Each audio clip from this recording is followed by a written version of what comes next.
एक रसोई में 3 बहुओं का बंटवारा। एक छोटे से गांव में एक संयुक्त परिवार रहता था। उस परिवार में एक सास और 3 बहुएं थीं। रसोई घर में हमेशा कुछ न कुछ चल रहा रहता था और कभी कभी एक दूसरे से बहस भी होती थी।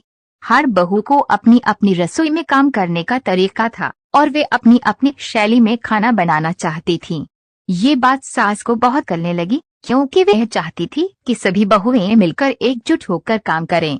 मुलाकात और समस्या। एक दिन सास ने बहुओं से बात की और कहा, मैं देख रही हूँ कि तुम तीनों की रसोई अलग अलग तरीके से चल रही है। इससे परिवार के माहौल में एकता नहीं बनती। हम सबको मिलकर काम करना चाहिए ताकि घर में शांति और प्यार बना रहे। कहानी का मोड़। सास ने सभी बहुओं को एक चुनौती दी, अगर तुम सबकी अलग अलग रसोई में एक ही तरह से खाना बन सके तो हम सब मिलकर एक रसोई का इस्तेमाल करेंगे। समझदारी और मेहनत। तीनों बहुएं सास की बात पर विचार करती हैं और अंततः एक समझौते पर पहुंचती हैं।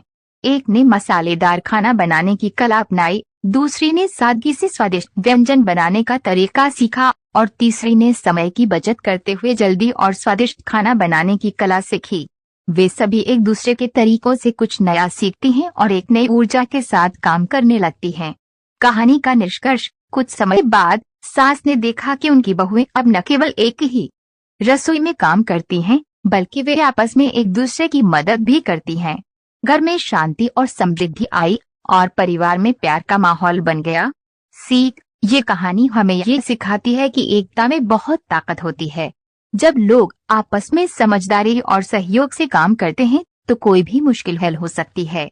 रिश्तों को मजबूत करने के लिए समय समय पर समझौता और प्यार जरूरी है।